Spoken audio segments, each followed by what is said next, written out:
All right, here we are. I'm Larry Scanlon, and I'm Renee Shea, and we're delighted to be here. Yes, we are. Okay, so here we are talking about our literature and composition book, and let's go to the next slide. And here we have the course goals. They haven't changed much with the new framework. We're still looking to provide, of course, the first-year college course, to develop enduring understandings, to teach critical analysis of literature as art and as a source of knowledge, and maybe especially to read literature for both meaning and pleasure. Okay? And this is always, excuse me, Larry, but this is always the theme of mine, which is that we're just we want students to be lifelong learners or lifelong readers. And so all of these things go right to that. Yeah. Okay, and the next slide is similar to the one from the language presentation in that it's about the next one, about the new framework. So we do have the new framework, and we're not going to spend much time with this because you can all read it extensively. But nothing has really changed about the course. This is not a redesign, technically. It's just a codification of the skills in the course. The exam is changing very slightly, less than the language exam, and we'll get to that later. And no teacher has to change a course as long as the course covers the skills listed in the course framework. And I'm remembering something Megan said, and I see it the same way, that the College Board framework is a nice, handy reference to go back to and return to and make sure that a teacher is covering all of the skills required. And of course, what we're really going to do next is show you how our books already do that. And not only that, but this is a suggested approach, the framework, among several which we'll see on the next slide. So first is the unit-based College Board framework. These are suggested from College Board. Then we have thematic, which is our approach. Project-based learning, inquiry-based, literature survey, author studies. So these are among the suggested approaches. On the next slide, we address particularly the thematic approach. So here we go with, sparking class discussions, building lifelong readers, which is our ultimate goal probably, providing engaging and interesting topics. And this, we think, and my experience, all of our experience tells us, gives students a reason to care about the literature that they read. We're reading for ideas, experiences, stories, character. Why do we read literature? No one becomes a lifelong reader by concentrating on skills, though they are, of course, important. Okay, and we move to the next one. And here we have the framework. This takes a while to take in. There were 4 big ideas for language. For literature, there are 6. They're not exactly parallel because the exam addresses setting at a much smaller percentage, so don't worry about that. 6 big ideas and 7 skills. These will be the skills assessed on the exam, and these happen to be the skills that we find throughout our books. So we're going to move to the next slide, and Renee is going to pick up with big idea number 1. Well, I will in a moment because I just want to follow up on use Larry's comments as a segue. If you look at, if you ask the average AP Lit teacher or any literature teacher, what are the main things what are the main skills that you think students have to have in order to become comfortable readers, critical readers, readers who enjoy fiction, poetry, drama? I think these are the big ideas they'd probably come out with: character, setting, structure, perspective, which is point of view, language in general, figurative language is being used as an umbrella here. Maybe not literary analysis, but I have to say, I read so many really deep, critical, and informed analyses of Game of Thrones that apparently it's not a lost art. Granted, that wasn't a novel. Well, it was to start with.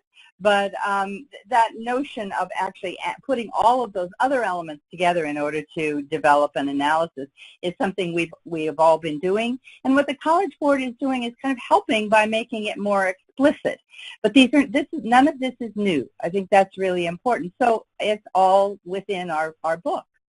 Now, one of the things that Larry and I talked about is, and we will get to the pacing guide and everything, but one of the things we talked about is, well, let's look at an example, just one example of something using the College Board's framework and our literature and composition textbook. So we thought, well, character really makes the most sense because character is probably the primary reason that people read, and it's often the basis for analysis. A number of people who've done analyses of the so-called open question 3 on literature have said they're almost all questions about character. Not all of them, but somehow they boil down to questions about character. Now, the College Board defines this enduring understanding about character, and their big ideas are based on these enduring understandings by saying, and this is a quote from the College Board, characters in literature allow readers to study and explore a range of values, beliefs, assumptions, biases, and cultural norms represented by those characters. Again, that whole notion that sometimes you can read and put yourself in the shoes of someone whose experience and background, perhaps race, perhaps political beliefs, are very different than yours. And sometimes you have characters who will affirm some of your values or perhaps amplify them. The College Board has taken that concept and developed 5 different skills that will lead to achieving this enduring understanding. And so that is what we decided to do by looking at a very, I'm trying to get my little thing here. Okay. By looking at Hamlet. And Larry's just going to talk a minute about Hamlet, which is in both our first edition and our second edition and is such a popular work. So Larry, before I get into I keep calling the kind of nitty-gritty or bureaucracy of the skills, Right. and let's talk a little bit about this marvelous visual. Well, yeah, this is one of my very favorite visuals in the book. But we're not going to spend too much time analyzing this text, though we really could, this visual text. But when we started to plan this webinar, we realized, well, we have a maximum of half hour. We have an awful lot to cover. So what will we focus on in the book? And we thought, okay, character, it's the first of the skills, perhaps the most important. And we thought, what about Hamlet? And we can quote him, what think you want? Everyone loves Hamlet. Maybe not Laertes, but everyone else. And it's rich, it's popular, it's at the same time, in my experience, with students, accessible and very challenging. So we thought, since Hamlet is indeed to a large degree about character, here's the example we're going to walk you through now, and not through the play, but to show you how the questions and our approaches in the book address not only the College Board framework, but this particular text. So here we go, Renee. So S1A. Right. Yeah, so we really are going to walk through here the whole concept of the framework as the College Board states it. And the first skill is identify and describe what specific textual details reveal about a character, that character's perspective and motive. Again, I'm quoting from the skill here. I've left out a little bit here, but that, again, is probably the most literal. And much of what you'll see in the unit structure that the College Board suggests is this concept of spiraling. So character begins in one unit and it deepens in another, maybe reiterates in another, deepens in a different way, or applies in a different way. And that's exactly what our questions do in literature and composition. So we just identified a few questions and we gave you page numbers. These page numbers, by the way, are from the second edition. If you had the first edition, I apologize that we don't have those as well. But what does Hamlet's first soliloquy reveal about his state of mind? What is the source of his discontent? Again, asking students to do a close reading to get into specific textual details. Not necessarily even the language of it so much as just what the details are. In Act 2, Scene 1, Hamlet delivers his famous to be or not to be speech. What is he contemplating? What inner conflict is he pondering? Again, getting to perspective. And then looking at another character, not the central one, do a close reading of one of Ophelia's songs, exploring how its form and content relate and respond to the action of the play. Again, these skills don't exist in isolation. You're always asking how they're contributing to the development of an idea or a theme. So right here, to Ophelia's state of mind, consider what has occurred off stage. Why is she given song? So the question's actually prompting students here to look at some specific details. Larry, feel free to jump in at any time here, Sure. because Okay. I am just going to make my way through the skills. And another one here is explain the function of a character changing or remaining unchanged. Again, a theme in so much literature from long, long, long centuries and centuries ago. Why do you think Hamlet tells his companions he's likely to put on an antic disposition? Is it a deliberate strategy or a natural reaction? Explain. And again, looking there at whether he is changing, feigning change, following his to be or not to be soliloquy. Why does Hamlet treat Ophelia so harshly? How does Ophelia describe Hamlet in other lines? What does this description suggest about him before the time of the play, which then allows students to start thinking about those changes? And the last one is about death, Hamlet's preoccupation with death. What new insight does the graveyard scene reveal? So that actually points to a particular change regarding his attitude toward mortality, life, fame, and accomplishment. Again, we go here to question, to skill level 3. How does Shakespeare characterize, this is explain the function of contrasting characters. Notice here too, and Larry, you might comment, instead of saying a foil or an antagonist or a protagonist, I think you'll find in these skills that the College Board really is cutting back on literary terminology and it's contrasting characters. That kind of covers it. There's a foil, there's an antagonist. Absolutely. That's been a trend for years, but now it's an absolute principle that in other words, if, here's a quotation from Brandon of College Board, if it's not in the framework, it won't be on the test. So, no more metonymy, et cetera, or foil. However, character, contrast, here we are. And characters might not necessarily be foils to one another, but they are contrasting throughout, as we see here. Hamlet, Laertes, Claudius. Okay. We look at Claudius and Horatio as not only as Shakespeare characterizes them, but here Hamlet as well. I particularly like that question. Yeah. Okay. And that, Larry, so thank you, Larry. And that's the first question. The other, how does Laertes respond to his father's death, to Ophelia's, how do these responses compare to Hamlet's reaction? So immediately starting to draw connections within the play. Shakespeare occasionally gives two characters very similar lines. The second instance reminding the reader or viewer of the first. For example, what is the effect of these type of echoes throughout the play? Now, what is the ellipsis there? Our question actually specifies some passages, some lines. But again, right here, looking at different ways that you might contrast characters. Now, we're moving into the fourth skill here. So, as you would expect, it gets a little more complex. Describe how textual details reveal nuances and complexities in characters' relationships with one another. And again, if you go back to the first skill, you're still looking at textual details, but here you've got nuances, complexities, relationships with one another. Again, it's spiraling. The College Board is basically making these skills in ways that you see very clearly in the question that occur in the literature and composition. Larry, were you going to say something here? No, I'll wait until the next one, I see, Okay. Because, well, this D flows nicely from C, and we'll see the progression as we go through. This is the fourth of the 5. Okay. So compare the way that Hamlet responds to Polonius with how he responds to Rosencrantz and Guildenstern. What do you learn about Hamlet from these responses? So again, looking at purpose, the instructional focus here is explored through the content of the play. What has driven Ophelia mad? Oh, go ahead.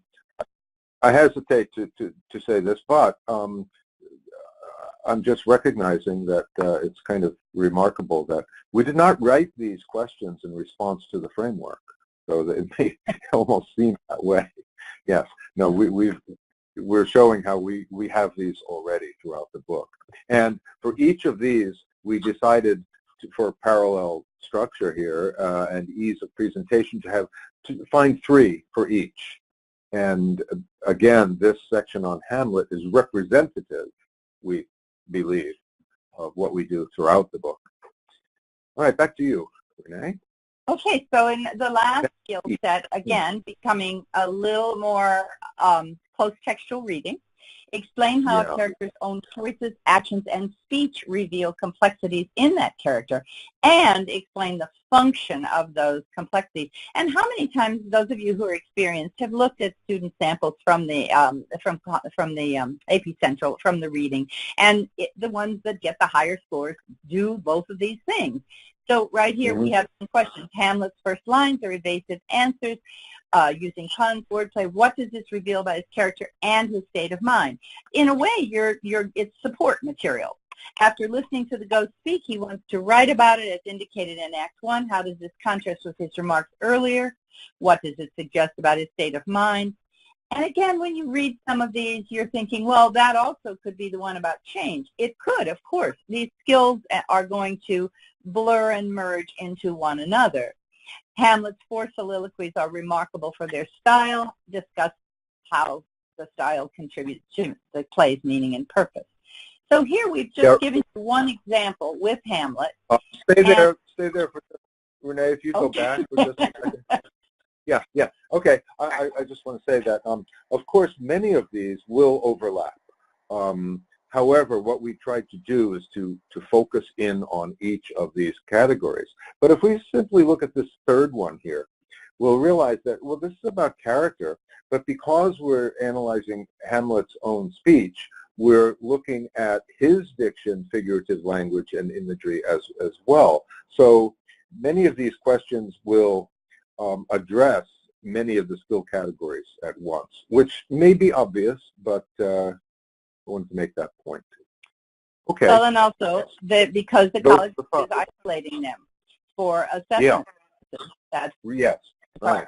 We're going to very quickly also point out that one of the features of our book is that every classic text has a text in context, which is really a conversation about it. And the Hamlet one is all about the evolution of character because we recognize how important that is. Larry, I think you're going to pick this one up. Hey, sorry to interrupt, Renee and Larry. I just wanted to direct you quickly to a question that I think, I don't know if others have, but it may be helpful as people follow along. The question was simply just what does the S1A, S1B, S1C, et cetera, refer to? If you want to just explain that. Oh, Larry, you want to take one because you're very familiar. I'm sorry. Those are the categories, skill categories in the College Board framework. So what we are doing is going into the framework, looking at the very specific skill categories and subcategories. Yes. So each one of these big ideas. In the framework, for example, for character, there would be 1, 2, 3, 4, 5. There are skill subsets. So we're taking the big idea character and looking at the 5 skill subcategories in the College Board framework, which will be the focus of assessment on questions throughout the test on part 1 and 2. So what we're trying to do is show how much of what we have in our books already address what you will now discover as you study the framework. I hope that was clear. Yeah. Yes, as I said before, all of those S1, A, B, C are direct quotations from the College Board framework. Yeah. Okay, Larry, maybe we can cover this when we get to the exam. Excuse me? Yeah, we'll get to the exam at the end. Okay, so one of the features that we really love, and this one was particularly fun to put together, is, you know, when we think of Hamlet, we think of a character. So we looked through, over the centuries, through a variety of genre, to find pieces that address, you know, that issue. So we have, you know, from 1801 right up to 21st century. Hamlet's not depressed, he's grieving, says Megan O'Rourke. And Gertrude Talks Back is a delightful, amusing piece that I'm sure everyone will love. But at any rate, here we address a large, big idea through a discussion of many texts. And for example, here we have some of the questions we posed then. Imagine you have in your hands, two copies of Hamlet, one with one cover that you would find in the book, and one with the other. Which one more accurately depicts Hamlet's character? So that presupposes a rhetorical analysis of some sort of the photo of the paintings, but then more importantly makes a connection to the themes and character of Hamlet himself. And the next two also are designed pretty much to enrich the reading as well as reinforce it as we go through here. Okay. And so to make kind of a personal connection to it as well. Right. Okay. So next. Oh, here we go. I think well, we just wanted to go back to reiterate, as Megan and Robin did, that our opening chapters really do present all the skills that the College Board framework is making explicit. And in the big picture, for example, analyzing fiction and drama, what we have is a discussion of plot or structure, character, point of view or perspective, narrative, as they say, style, and theme. Exactly the skills that the College Board is working with. And in that discussion of character, for example, there's a passage analyzing character in Pride and Prejudice. There's a passage from Fool's Crow, believe. So we have that material in those opening chapters. And then each thematic chapter continues to address and reinforce the skills. Again, very much like Robin and Megan have already described in the language of composition. And again, this is very much what the College Board refers to as spiraling. I'm sort of old school and I called it iterative, but it's the same kind of thing where you introduce, you deepen, you go back, you apply, you know, gradual release, if you will. But in general, just common sense in how you help people acquire new skills. Now, we have our slides. Go ahead, Larry. These are the pacing guides. Here we have one representative page of the pacing guide. And for those of you who are tuning in to the language presentation, you'll recognize that this is very, very similar. It follows the same structure, where on the left we have the skills from the College Board framework. We didn't color code them as nicely as Megan and Robin did, but here we have skills 3C, 3D, a definition of what that means for structure and figurative language, and then we have we've zeroed in on where those skills are addressed in text and with specific questions through the book. And our pacing guide goes through the entire book and shows all of this. And at the end of the session, you'll see where to go to find this. And the pacing guide is that we have one for the first edition of Literature and Composition and one for the second edition. That's right. We've done it for both. Now, something you might all be wondering is, oh, what about the exam? Well, let's take a look. Here we have the new AP Literature exam. Part 1 has not changed much at all, except that there will now be 5 passages. We know that in the past there have been 4 or 5. So there'll be 2 prose fiction and 3 poetry, or the reverse, okay? And the 55, there will be 55 questions, we're told, that will address the 7 skill categories that we've looked at and which you'll find in the pacing guide. Part 2 will not change very much at all for the poetry analysis and the analysis of a passage of fiction. The language will be more consistent from year to year, but otherwise, that hasn't changed much at all. The big change, if it's a big change, is now what we will call the literary argument. This was, in the past, the open question. So there'll be a literary concept or idea with a list of approximately 40 works of literature selected according to the following criteria. Now, this is really interesting because we've noticed a tendency in this direction for years, but now it's codified. So there'll be a 50-50 gender mix, 50-50 mix of white and non-white authors. 50% of the text will be 20th century, 25 pre-20th century, and then 25% contemporary. And we like to not think, but recognize that this has been kind of a guiding principle for the selections in our texts for years. So I think if you simply skim the table of contents, you'll see that we're probably as close as anyone to this already.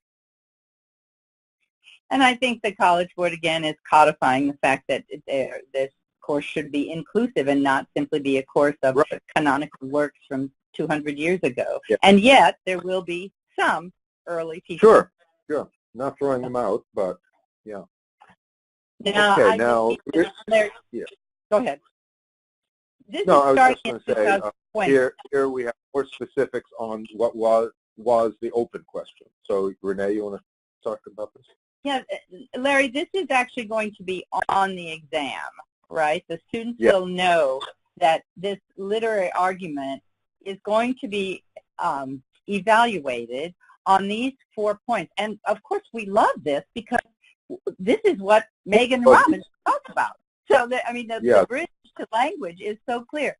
Every response, the way these will be evaluated, and again, it's going to be a 6-point scale. We know that, and when more information is made public, we'll be happy to address that as well.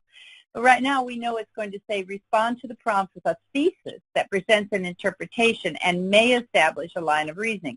Select and use evidence to develop and support your line of reasoning. But again, the evidence has to be recalled because there's no text there. Explain the relationship between the evidence and your thesis, which is always the development and the tricky part, and then use appropriate grammar and punctuation. And I'm sure the various point systems that will characterize the scoring guide will reflect these. And yes, so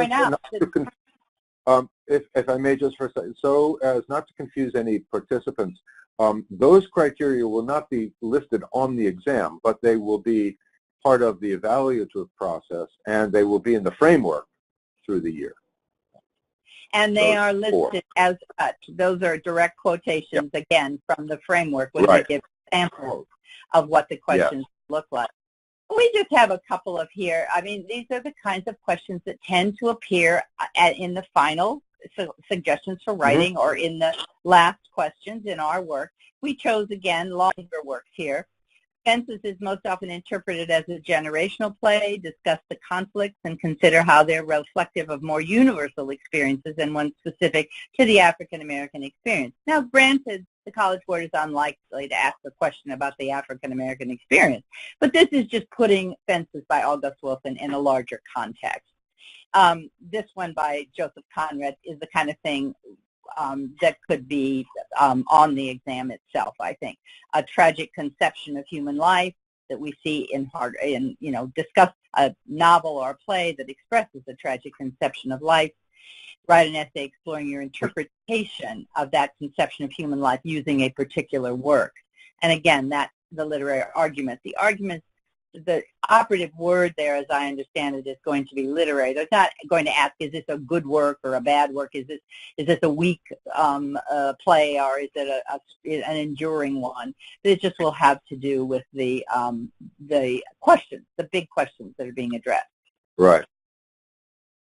So I think we hope that you agree. We've got your back. Go ahead, Larry. Sorry. Back. Yeah. Well, I think it is now 6:59. I'm amazed at our timely presentation here. Perfect. And we hope you agree that we've got your back, and we welcome any questions that anyone might have.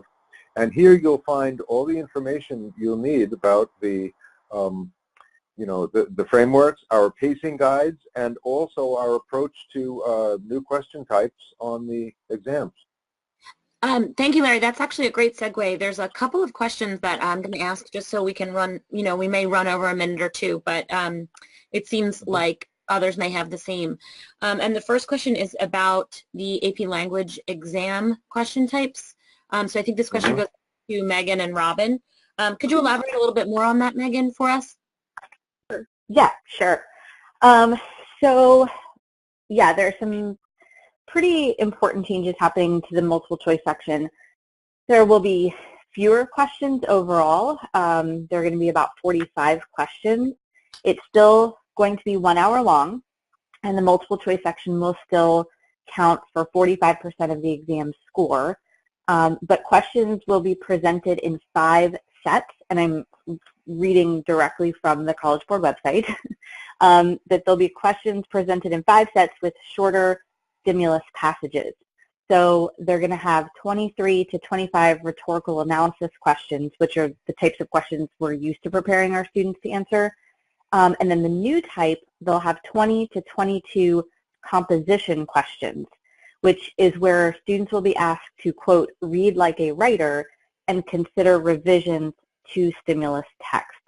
So my understanding, and Larry can correct me if I'm wrong because he's our guru, my understanding is that the composition questions will accompany imperfect or amateur pieces of writing, and students will have to draw upon their knowledge of what makes strong writing, what makes for strong writing, to answer those kinds of questions, how to, where a piece of evidence would need to be placed, or how to make something more persuasive.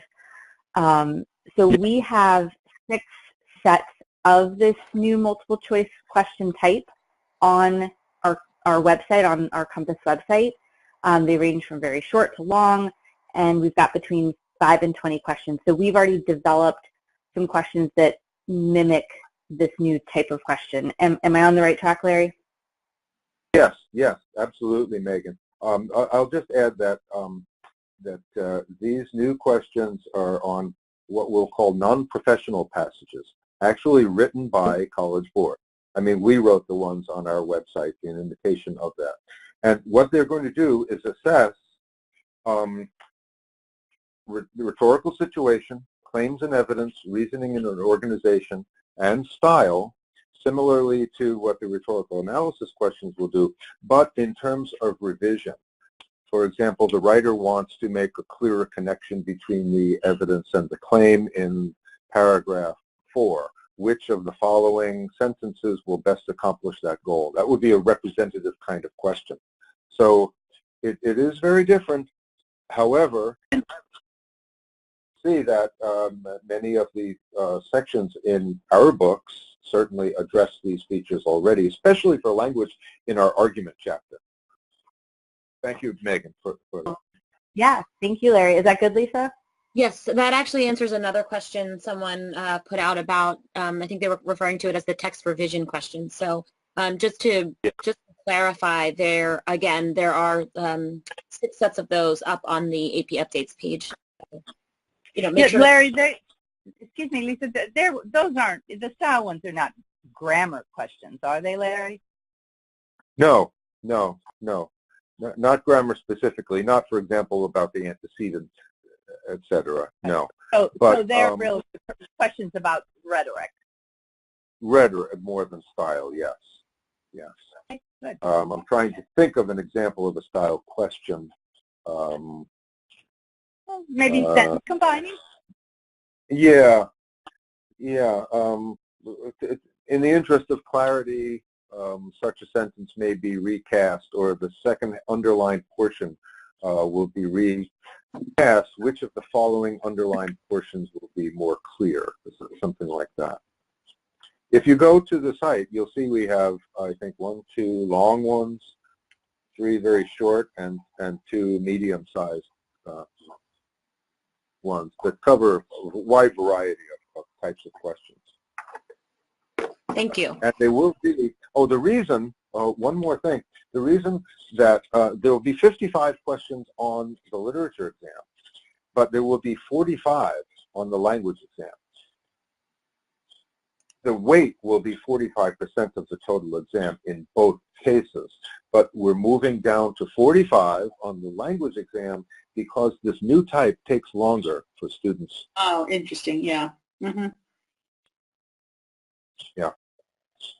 And I found that it took me longer to do them and to write. Yeah. Mm-hmm. Yeah. Okay.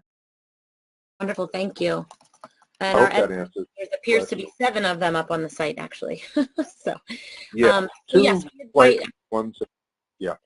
I was just going to say, I did put the link in the chat, and I tried to answer each of your individual questions with the link as well.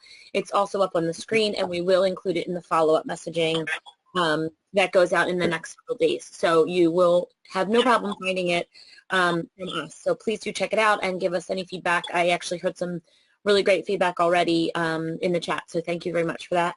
If there's no more questions, which I'm not seeing any more come in, I think we can wrap up for today. And I also want to let everyone know that in addition to the recording, we also have essentially an abridged version of the changes and what we've done in the form of a video that's also up on the AP Updates update page if you want to check it out right now and not wait for the recording either. So thank you everyone for joining us. Renee, Larry, Robin, and Megan, thank you for presenting.